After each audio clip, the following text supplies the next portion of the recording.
we have a really great session. I met Sarah Renae Clark at an event I was doing in Singapore, and Australian. She came in, she started talking about the art she was doing and the adult comic books. And I was like, oh my God, this is an amazing creator. Why have I never met you before? And then the next time I brought her to an event, she brought her husband, Shane Clark, there, and the chief operating officer of Sarah Renae Clark. And I'm like, you guys are amazing. You're like a dynamo. And then I heard a little bit more about their business and the amazing stuff that they're building, which you'll want to know about as well. I won't get into too much details on that, but they're now working with my good friend, Renee Teeley, to help expand and grow. But we're not going to talk that much about what they're doing. We're really going to talk about production and whether better production can grow your channel. So think about it. Every creator gets to that point where they're like, is better gear actually going to make me better? Like, can I like change out? Do I actually need to get a light and a microphone so I can get more viewers and more subscribers and more brand deals? Or am I just adding cost and complexity and not getting anything out of it? Well, that is exactly what these two are going to talk about. They're going to share what happened when they upgraded their production quality across the board and give you practical advice on where production quality moves the needle and where you could buy something that's just going to be a waste of money. So please welcome Renee Teeley, Creator Business Partner, Sarah Renae Clark, and Shane Clark, Chief Operating Officer and husband of Sarah Renae Clark. Come on up. Shane, you're here. Renee, you're there. Give them a big round of applause and take us home.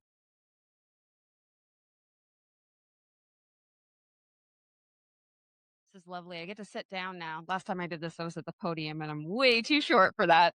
Well, hello, everyone. I'm Renee Teeley. So I'm the executive business partner at Sarah Renae Clark.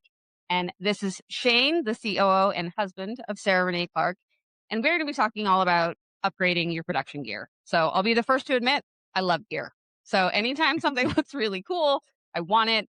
Don't know how to use it. Don't know how to integrate it into my workflow, but it's cool and I want it.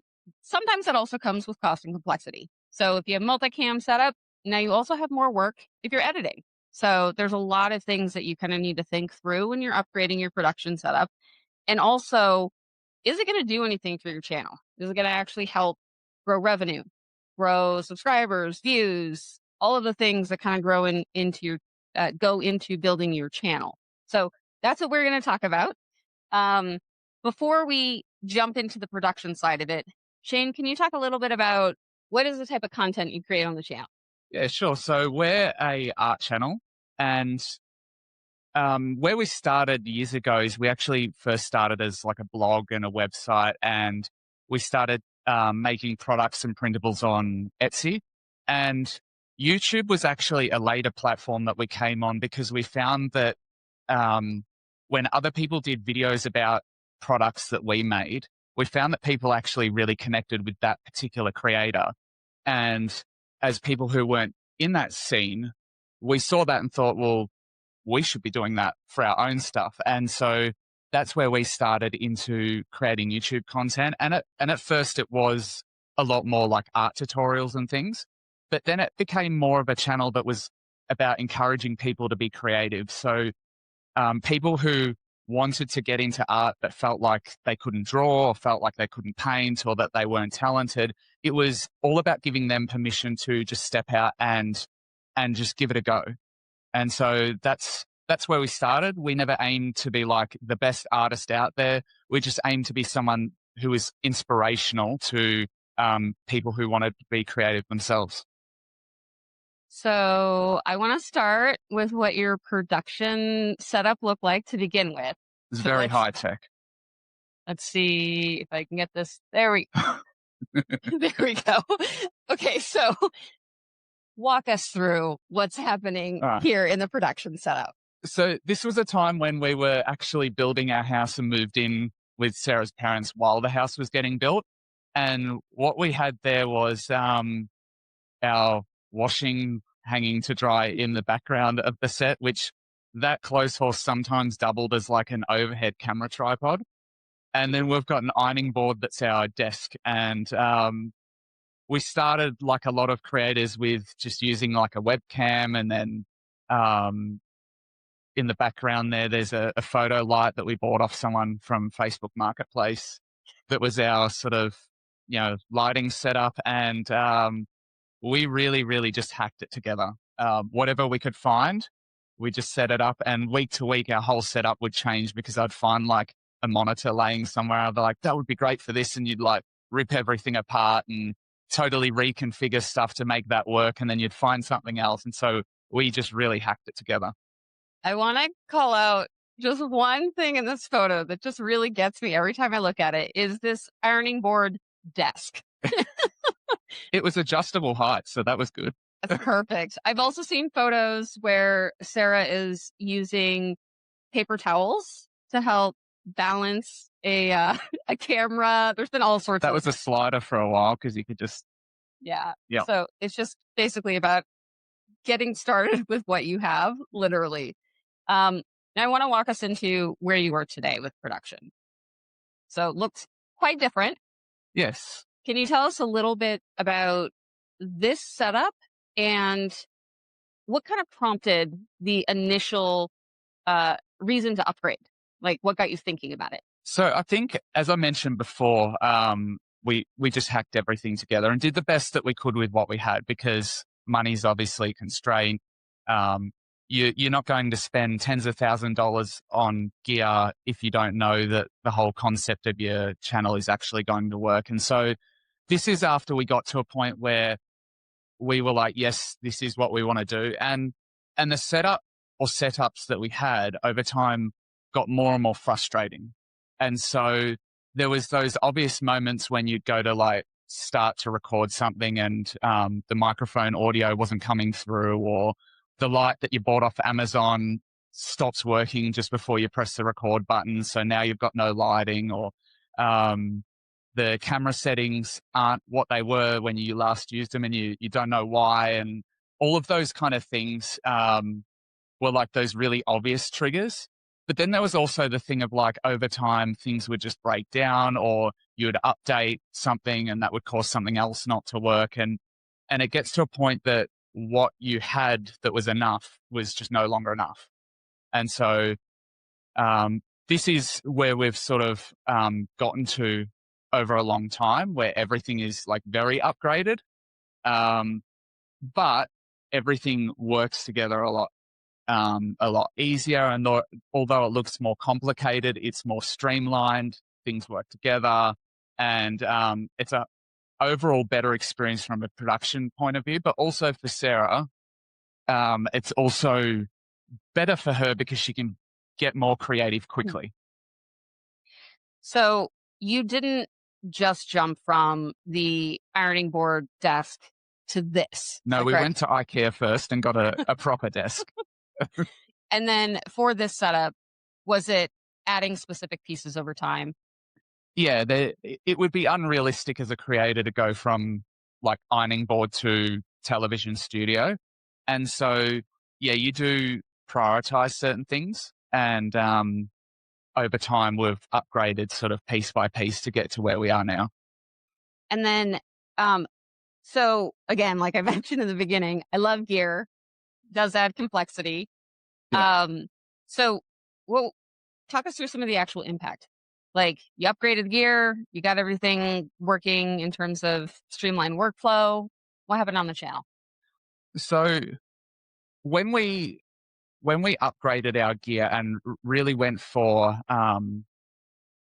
more of like a polished feel to our videos and put a lot more effort into our production quality, I think that there's a lot of things that changed on both like a viewer level, but also like on a sponsorship and brand level as well. For our viewers, I think the level of depth that we go into like the actual video content that we make, combined with like the quality of our videos, has really built credibility with the audience. And so we'll put out a video and people will watch it, and it will be because Sarah made it. Like whatever she said, I trust it because she's put the effort in, she's put the work in. It looks really good, and it's also entertaining. And we've also found that in recent times, our viewership has become more of a television audience. So a lot of our viewers now have moved away from like mobile to TV to where that is our highest, like our highest viewership by watch hours. In the last 90 days, about 7,000 hours more on TV than on mobile. And what we've found with that is, from a retention perspective, people tend to skip less on a TV. Like you don't start watching like a movie or a TV show and you don't just sit there with the remote, like skipping through until it gets interesting. Usually you sit down, you commit to watching it. And we find that a lot of our audience now, if they decide that they're going to watch one of our videos, they'll watch the whole thing. And so that's worked out a lot better for us. And it's allowed us to make longer videos. So some of our videos will be 45 minutes long and it takes a while to create, but we'll be able to make a video that's 40 to 45 minutes that's reviewing art supplies. And we'll get comments like, I have absolutely no interest in art whatsoever or art supplies. I don't even know why I was recommended this video, but I watched the whole thing and I loved it and I don't know why. And that's because, I mean, we put a lot of effort into the actual writing of the video, but we also put a lot of effort into making sure that it's entertaining, that it's polished, that the audio and the video is to the best of our ability. So I want to dive into that topic just a little bit on the TV side. Yeah. So just a kind of little segue. I recently was at an event with a bunch of creators and everyone was showing an older video on a big screen. And so we went through everyone showing their embarrassing videos. I happen to have one, put it on. And the first thing someone said was, it's out of focus. And I was like, yeah, but when it's on a teeny tiny screen, no one can tell. It's just my eyes are a little out of focus. But it's on a big screen, Yep. You can tell. And so is that something it seems like it's really impacted the channel in a way because now the content is TV appropriate?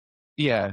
So, and I know that YouTube are actually, they're putting a lot of focus into TV viewership. I think because they're seeing that as one of their growth areas. But we actually started editing our videos and delivering them in 4K a number of years ago before YouTube was sort of like actively pushing it. And where that's helped us now is because people have now got bigger TVs and they're watching TVs, our back catalogue of videos now has the same amount of value as if we uploaded it now, whereas we have a lot of creators who are much, much bigger channels than us in the same niche who are still uploading in HD, which is fine if you're watching it on a mobile, but if you're watching that on like a 100-inch TV, it looks terrible. And so their back catalogue's going to become obsolete to an extent, much quicker than ours are. And as a creator, you actually do get a lot of videos from that back catalogue. So that's actually helped us a lot. It's helped broaden like our evergreen videos and just to sort of, I guess, lift that level of views each month overall without having to sort of like really go for viral stuff or like putting out more frequent content. So it sounds like you're ahead of the curve in releasing kind of high level production, especially in the art space. Yeah. But also, do you feel like that's impacted the content in some way? Because so I watched a lot of the videos and they're very almost documentary style of like deep dives. They're amazing, even if you're not an art fan. But that is the type of content that someone may just watch on Netflix or something else, a docuseries going into depth about something. So do you think that has actually changed the actual content in some way? Like, has it allowed you to go longer? Yeah, I think so. We actually have for a long time, sort of between Sarah and I, she's always said she wanted to be the Michelle Carre of art. And she's taken a lot of inspiration on how she does like a challenge accepted series. And to really just, to show all the emotions in the content that we do. And a lot of that comes from how we like develop the story or how we write it and how we sort of film it, and the quality sort of complements that. But yeah, it does allow you to create longer videos that sort of build that connection with the viewer over a longer period of time, rather than making a really quick video of like, here's this really cool artwork that I do did. Isn't that awesome? And then you sort of move on. Yeah. So let's talk a little bit more about the gear here. Yeah. You didn't go from ironing board desk straight to this. Yes. We've got the IKEA stop in the middle. Can you talk a little bit about like what was the first thing that you upgraded that really had an impact? Like, was it camera? Was it lights? Was it audio? Like, what was the thing that you actually Our first meaningful upgrades that I think made the biggest difference is camera and audio. Lighting, I feel like you can push that down the road a little bit. And people will sort of put up to an extent with average lighting. Average audio, people definitely won't. Like if you're watching a video and the audio is like terrible, like you're actively going to get away from it. Video is sort of like a close second. So for us, trying to have good quality audio and video was really important to us. So that was our first things. And neither of us were like professionally trained in those areas. We've learned everything along the way, but we always understood like if we can get it a little bit better, then that will have a meaningful impact. And when we don't have to get too technical on the gear itself, but when you were upgrading the gear, you said the camera and audio made a really big difference. Yeah. With your camera, was it initially one camera or multicam kind of from the start with the upgrade? So we ended up with 2 cameras, and we used the Blackmagic 6K cameras, and one on the front and one above. And you can see it's sort of above Sarah there where the microphone is, because she does a lot of art, and we wanted to have like an overhead camera for doing that art. That was really important. Having something that we didn't have to like keep moving around obviously saves a lot of time because you can sort of leave it there. And because we were shooting in 6K, we were able to sort of reframe, like if we wanted to zoom in on something, we had that option to do that later. And so having at least those 2 cameras was a massive difference for us. So for the general creator, so I know we have a lot of creators in here. I know some of them, so I know they're here. For the general creator, do you have a recommendation on what might be the first thing that they would upgrade? So you talked about audio a little bit and the camera, but like at what point should they start thinking about upgrading, and what is that first thing you'd recommend? I think the first thing that you have to look at before, and like I'm also a sucker for cool tech gear. I know you like this NAB show is more dangerous to me than casinos in terms of like spending money. Both of us. I think that the things you need to focus on upgrading first are the things that are actually having a negative impact on your channel. So if you have a microphone that's producing poor audio, that's the thing you should focus on before, say, if you have like a camera that's doing okay, but it's not like a negative, then that can sort of wait. So you need to look at the things that are having a detrimental impact on the quality of your channel, but also the things that are frustrating you. So like if your camera works, but it takes you 45 minutes to get it working, then that's time that you're losing every time you're going to shoot. So before you look at improving your quality, I think you need to look at getting rid of those actual frustrations first. And how does comments on the channel kind of play into that? Would you recommend that people actually look through the comments and see if people are saying your video looks terrible, your audio sounds terrible? Yeah. So in our early days, that was one of the signals for us where you would get, and it'd be like heartbreaking. You'd put a whole lot of effort into the video, and like, the second comment on there would be like, why is that blown out? Looks like crap. And your heart would sink inside. And we know that you'll always get, no matter how good the video is, you'll always get a comment from someone who shouldn't have access to internet. But if you're getting consistent comments, then it is because you're going to have people who think that but won't say that. And so you do need to look at feedback from those viewers, and you do need to consider whether that's valid feedback. You might look at it and go, I don't agree with that, like that's fine. But if you're getting consistent comments over time that something's wrong, then that it probably is a signal that you should act on. Yeah. So let's go to the flip side of it. Yeah. So not all production upgrades are worth it. So Yes. sometimes it can be just fun toys that you're spending a lot of money on, adding some complexity, all of that stuff. Yeah. Anything, did you actually upgrade anything that you thought didn't really make an impact? So I really like gadgets and like sliders and all that kind of stuff. And I once bought, without talking to Sarah about it first, which we call an unapproved purchase, a $4,000 motorized camera jib. And I don't think they actually have a booth here this year. So like, that's all good. Yeah. But it was one of those ones where like you could program it and like a slider, it would do those shots. And I thought that would look really cool for like art time lapses and stuff.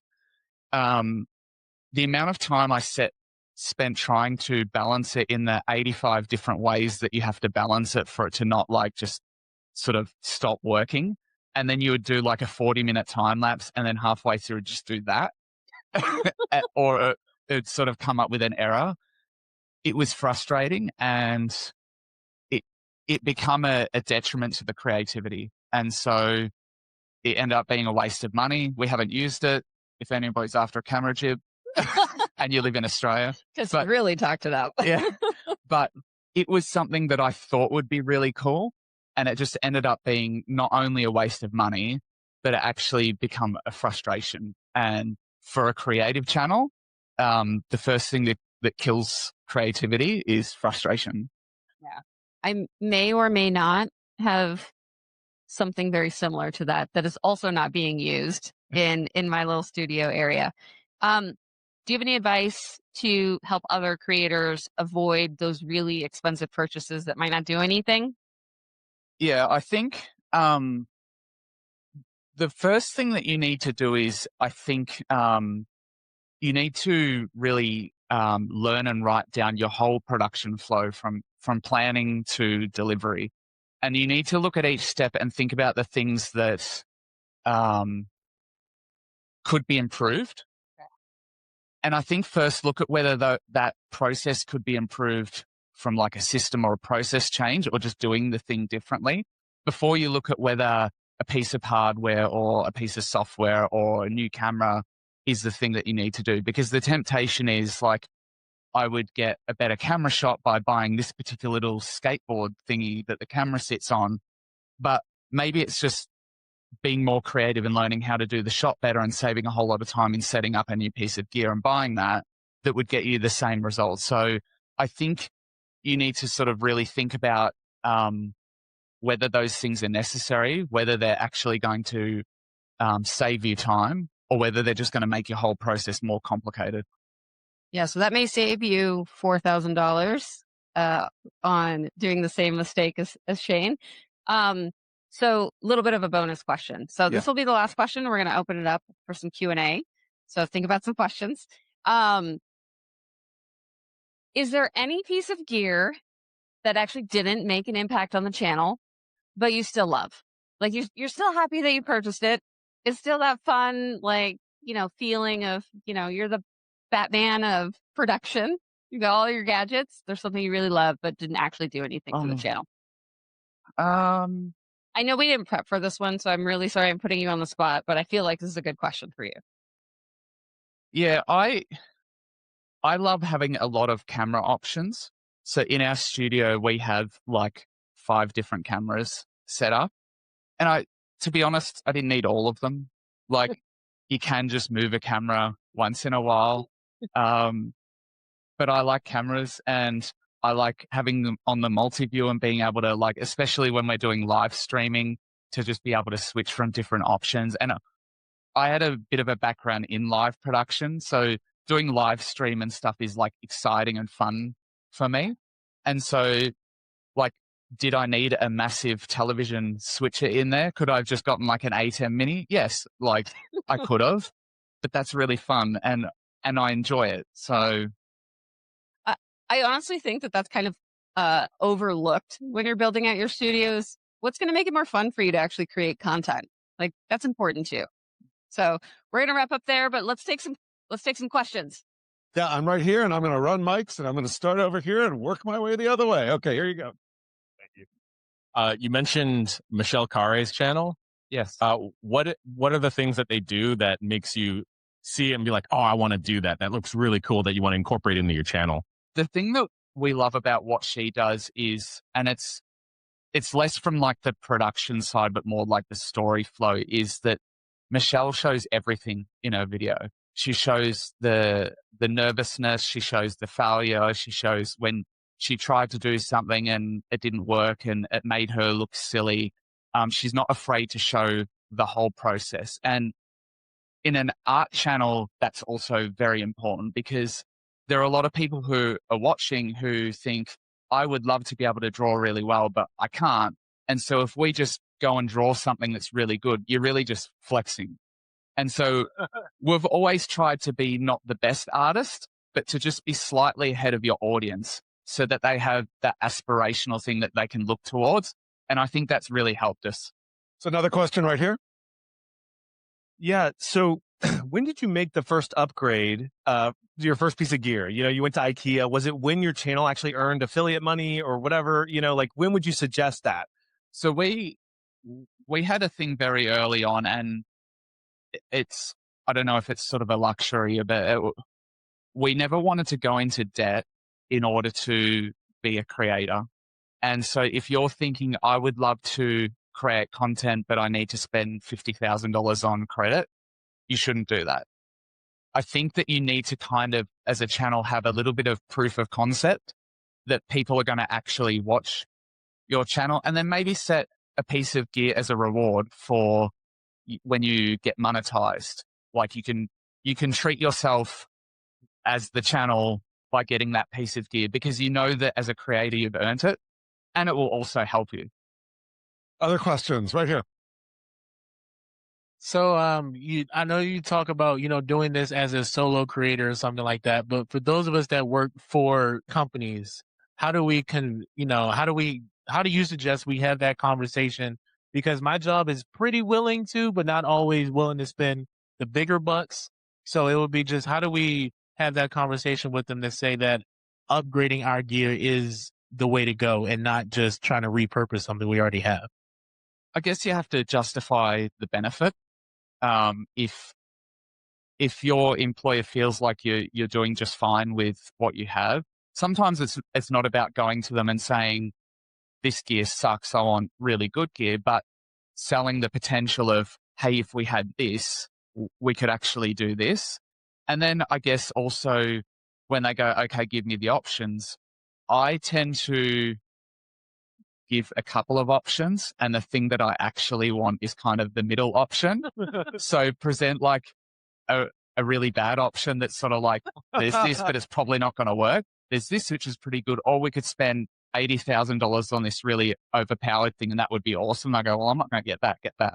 That's that like, might work. That's like the Goldilocks and the Three Bears problem, right? It's too hot, it's too cold, it's just right. Did you have a question? Yeah. Have you ever rented equipment to try it out first before you made the big purchase?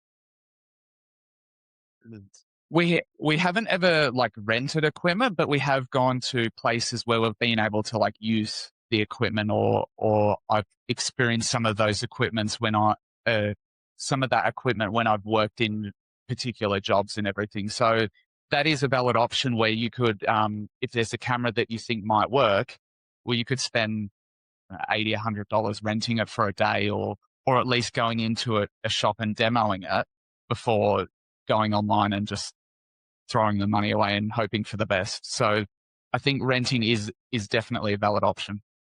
Just to add one more thing to that, there are a lot of cameras and other gear that's on display here that you can play around with. Take advantage of that. It's a really good opportunity here. And a lot of them have really cool sets, like filming set that you can, that's really cool. Another question over here. Yeah, you mentioned that better gear helped with your credibility. I'm just wondering, did you ever get any backlash of it looking too corporate or too polished that might have like hurt your authenticity with your viewers? I think it depends on who your target viewer is. If you were, for us, it is the more middle-aged women who want to be creative and it's artistic. And so that leans itself towards good production as opposed to like, say if it was Mr. Beast doing a cinematic, you know, pushing a truck off a cliff into a hole, sort of like it sort of lands differently. So for us, we haven't, but it really depends on what kind of channel you have as to whether having a polished production sort of matches that vibe or not. All right, one last question. All right. One last question. Here we go. What was the draw to work in the Blackmagic suite compared to working with maybe Canon or Sony? Being able to control everything all in one area, was that a draw to why you chose that, or what led you to that? Yeah, so we did use a Canon camera for a while because we had it for photography, and so it kind of did double duty in our photos, and we did it for video as well. But the thing that we liked about using Blackmagic stuff is they seem to have a piece of equipment for basically everything you need, but at every kind of like experience level. Like speaking about the ATEM, if you're just getting into it, you can get like a 4-port HDMI option all the way up to something that you would see in like a outside broadcast van. And so you were able to kind of like grow with their equipment depending on where you were in your career. But yeah, a lot of their stuff just works really well together. And we use DaVinci Resolve, and the cameras and footage works really well with that. And we love their stuff and love the company. And so, yeah, big fans. So unfortunately, we're out of time for more questions, but we're both going to be here. So we'll stick around. I know the happy hour is coming. So if you have more questions, come find us. I know that Shane can talk about gear all day long, as can I. So we're happy to answer questions.